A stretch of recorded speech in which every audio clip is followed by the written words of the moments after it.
También la Fiscalía General de Justicia del Estado de México detuvo a Jesús y Luis N., presidente y jefe de seguridad de la Central de Abasto de Toluca. No vamos a pagarte, y ahora trabajas para la familia michoacana.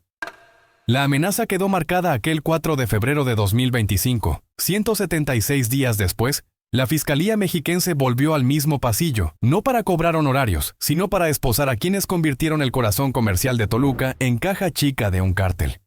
Bloque 1. La Central de Abasto de Toluca, mercado gigante, caja chica del miedo. Con más de 2,000 bodegas y locales distribuidos en 63 hectáreas, la Central de Abasto de Toluca es el pulmón alimentario del Valle de México. Cada día entran unas 40,000 personas y se mueven camiones repletos de frutas, carne y abarrotes que abastecen a la capital mexiquense y a docenas de municipios vecinos.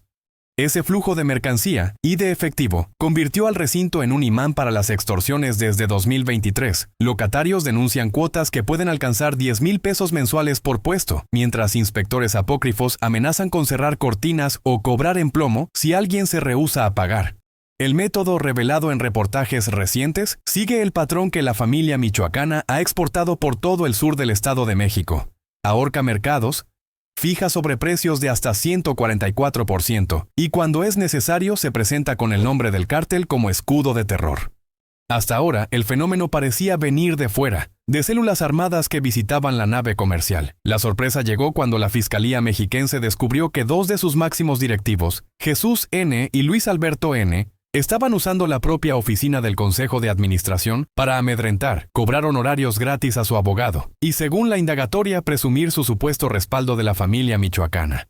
Lo que en otras centrales se hace con pistoleros externos, en Toluca se hacía desde el escritorio principal. Con el contexto sobre la mesa, el siguiente bloque desmenuza quiénes son estos 2 directivos, cómo ascendieron al poder interno y por qué el miedo empezó a tejerse entre pasillos de jitomate y tráilers refrigerados mucho antes de la detención del 30 de julio. Bloque 2. ¿Quiénes son Jesús N. y Luis Alberto N.? Los ejecutivos que cambiaron facturas por amenazas. Hasta hace unas semanas, Jesús N. figuraba como presidente del Consejo de Administración de la Central de Abasto de Toluca, y Luis Alberto N. fungía como tesorero, cargos que les daban control sobre asignación de locales, cuotas de mantenimiento y contratos de suministro. Su ascenso se produjo tras la salida abrupta de Pascual N. en 2024, cuando un incendio en una nave dejó 9 comerciantes calcinados y abrió espacios de poder dentro del mercado. Desde entonces, locatarios denunciaron que la nueva directiva comenzó a imponer aportes extraordinarios y a condicionar permisos de descarga, pero las quejas quedaron en el limbo administrativo. El punto de quiebre llegó el 4 de febrero de 2025. Ese día, el asesor jurídico de la mesa directiva acudió a cobrar honorarios. Según la carpeta de investigación, Jesús y Luis se negaron a pagar y le advirtieron que ahora trabajaría gratis bajo el manto de la familia michoacana. Afuera lo esperaba Sergio N., jefe de seguridad, con un revólver a la vista. Entre los 3 lo obligaron a firmar hojas en blanco y lo amenazaron con matar a su familia si denunciaba. La jugada de presentarse como brazo del cártel no era casual. Reportes de inteligencia señalan que la familia michoacana controla el cobro de piso en 14 municipios del Edomex y ha impuesto sobreprecios de hasta 144% en productos básicos. Usar su nombre funciona como atajo psicológico para doblegar a víctimas sin disparar un solo tiro. No era la primera acusación. Desde 2023, algunos bodegueros habían ligado a la dupla con un esquema de extorsión que incluía cuotas de 10,000 pesos mensuales por local y la amenaza de incendiar puestos, una sombra que remite al siniestro con 9 comerciantes quemados vivos, caso que la Fiscalía aún investiga y en el que el nombre de Jesús N. ya había aparecido. Con estos antecedentes, el Ministerio Público obtuvo órdenes de aprehensión y planeó el operativo del 30 de julio, el único momento del guión donde la dramatización tendrá cabida. La detención de 2 trajes ejecutivos que, puertas adentro, se presentaban como emisarios del terror michoacano. Bloque 3. El cobro de piso en traje y corbata. Así operaba la extorsión sin disparar un tiro.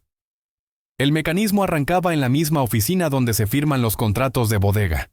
Según la carpeta judicial, Jesús N. citaba al locatario con cualquier pretexto administrativo, renovación de espacio, ajuste de cuota de mantenimiento, y tras cerrar la puerta dejaba caer la frase clave: trabajamos con la familia michoacana, ¿cooperas o cooperas? No hacía falta balística. Bastaba el prestigio sangriento del cártel para congelar la voz del comerciante. Una vez sembrado el miedo, entraba Luis Alberto N. con 2 sobres. En uno, la factura legal. En el otro, la aportación extraordinaria. Las cantidades variaban, desde 5,000 hasta 10,000 pesos al mes por local, y se pagaban en efectivo, sin recibo. Si alguien titubeaba, aparecía Sergio N., jefe de seguridad, empuñando un revólver calibre .38 fuera de la funda. El mensaje era mudo pero claro: lo que no entrara por la firma saldría por la bala. El esquema incluía castigos ejemplares. Locatarios entrevistados por el Universal Edomex relataron cierres arbitrarios, decomiso de mercancía y amenazas de incendiar puestos, como en el caso de los 9 carniceros quemados en 2023. Esa referencia al homicidio múltiple, aún impune, funcionaba como recordatorio de que la violencia real respalda la retórica del cártel. Para blindarse, la dupla exigía al abogado de la mesa directiva trabajar sin honorarios y firmar hojas en blanco que luego servían para justificar cobros o cancelar deudas ficticias. Era un candado legal. Si el jurista rompía el silencio, podía terminar inculpado con su propia firma. Así, el cobro de piso se volvió casi invisible. Ningún sicario externo, ninguna ráfaga, solo papelería, miedo y la palabra familia michoacana flotando sobre cada trato. Con las cuotas corriendo, la central de abasto generaba ingresos ilícitos mensuales cercanos al $1,000,000, según estimaciones de la Fiscalía basadas en el número de locales y las tarifas confesadas por víctimas.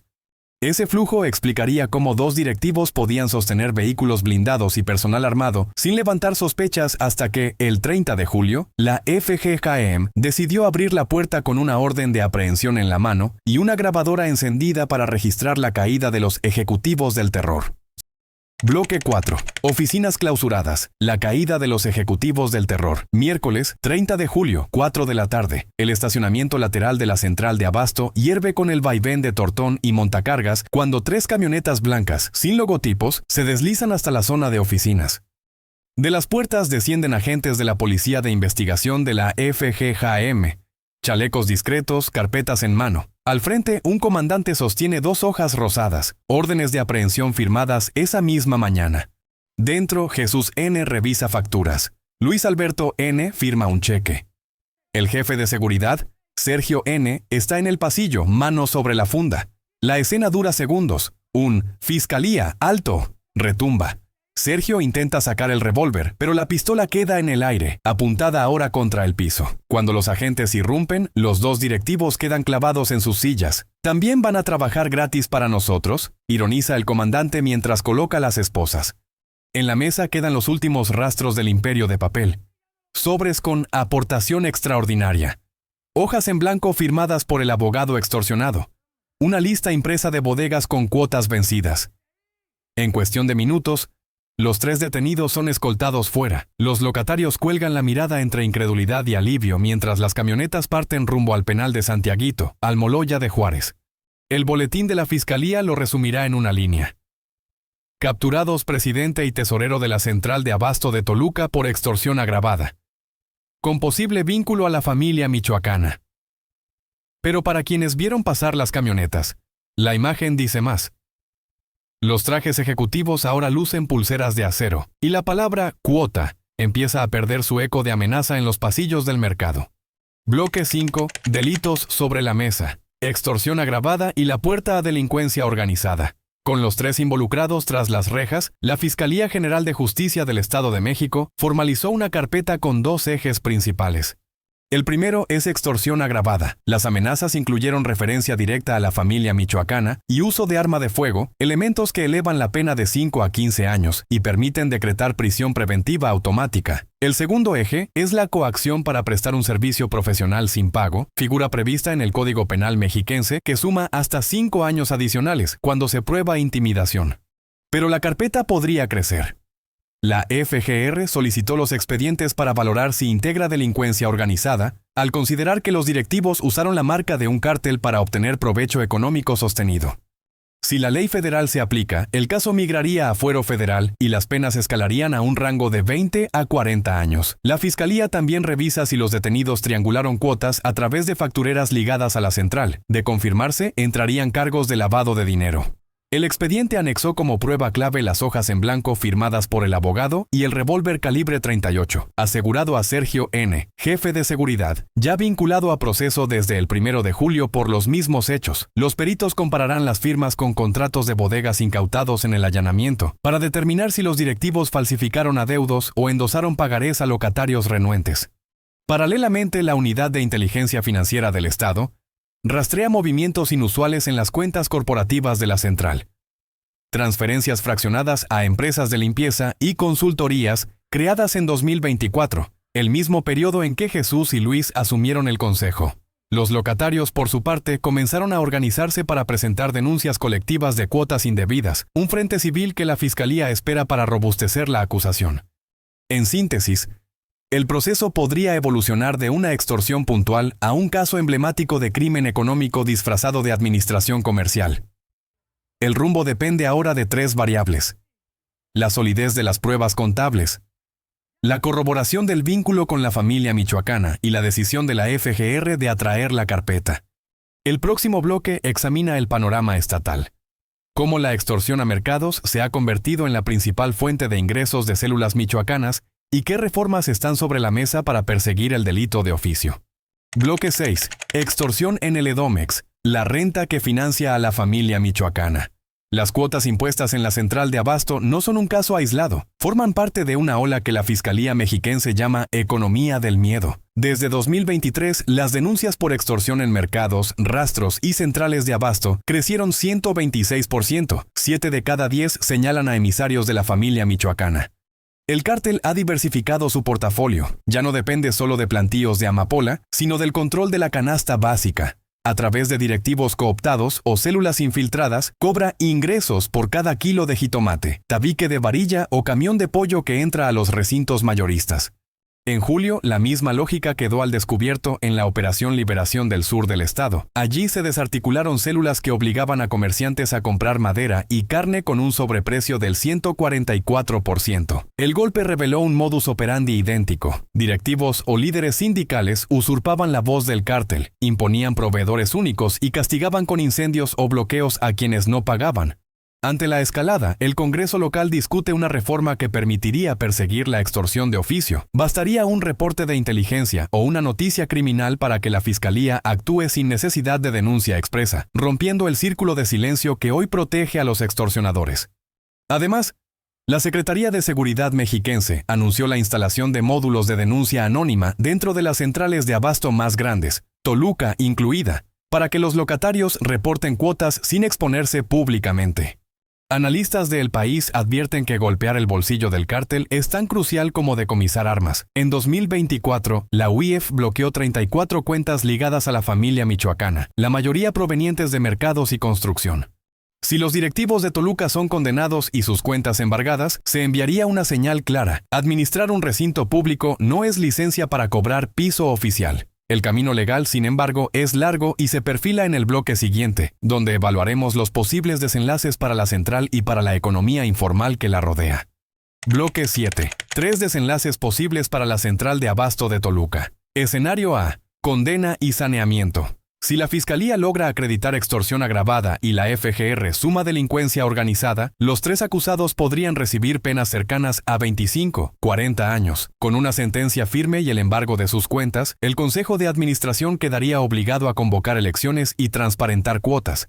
Experiencias previas, como la reestructuración de la central de abasto de Ixtapaluca, tras un caso similar en 2022, muestran que la rotación de liderazgo puede reducir la corrupción interna y reactivar la denuncia, al menos durante el primer año. Escenario B. Proceso dilatado y recaptura de cuotas. Si la defensa impugna la cadena de custodia o logra reclasificar la amenaza como controversia laboral, el juicio podría prolongarse varios años. En ese lapso, los locatarios quedarían expuestos a nuevos intentos de cobro, vacíos de poder que otras facciones, o incluso subordinados de los detenidos, podrían llenar.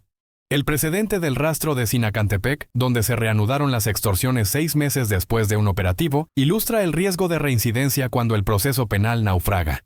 Escenario C. Relevo criminal encubierto. La tercera vía es la más preocupante. Si el hueco que dejan Jesús N. y Luis Alberto N. lo ocupa una nueva célula ligada a la familia michoacana, la cuota podría regresar con otro nombre y métodos más discretos.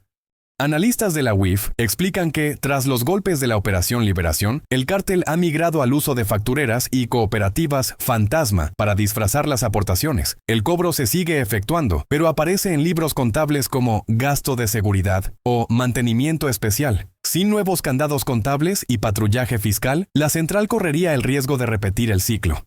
En síntesis, el futuro de la central depende de dos llaves, la rapidez judicial y la vigilancia fiscal. Sin ambas, la firma con la que comenzaron las amenazas podría volver a estamparse en hojas en blanco, y el mercado más grande del Edomex seguiría siendo una caja chica del miedo. Bloque 8. Antídoto definitivo o pausa antes de la siguiente cuota. El golpe al presidente y al tesorero de la central de abasto de Toluca deja un respiro visible. Los pasillos vuelven a llenarse de voces sin el murmullo de la renta, y los locatarios cuentan los primeros días sin llamadas de cobro. Pero la historia enseña que los cárteles reemplazan administradores con la misma rapidez con la que cambian precios de la canasta. Si la fiscalía logra sostener extorsión agravada y sobre todo probar el vínculo con la familia michoacana, la condena podría rondar 20 a 40 años y enviar una señal que trascienda este mercado. El riesgo es que el proceso se dilate y el vacío lo ocupe otra cara del mismo negocio. Bastaría una nueva sociedad de mantenimiento para reactivar cuotas que han llegado a 10,000 pesos mensuales por local. Analistas recuerdan que la propia organización criminal impone sobreprecios de hasta 144% en zonas donde controla la oferta básica, sin una reforma que permita perseguir la extorsión de oficio, y sin auditorías fiscales que apaguen las nuevas factureras fantasma. La central corre el riesgo de repetir el ciclo en cuestión de meses. En el corto plazo, todo dependerá de tres piezas: la balística que relacione el arma del jefe de seguridad con otros delitos, los estados de cuenta que revelen la ruta del dinero y la valentía de los locatarios para formalizar sus denuncias colectivas. Solo entonces sabremos si este operativo será recuerdo o punto de inflexión en la economía del miedo que encarece cada jitomate en el Valle de Toluca. Queremos saber tu experiencia. ¿Sientes que las cuotas realmente se frenaron o ya notas nuevas presiones en tu mercado? Cuéntalo en los comentarios. Suscríbete a Reporte a México y activa la campanita. Aquí seguiremos cada audiencia, cada reforma y cada paso que acerque o aleje al Estado de México de un comercio libre de extorsión.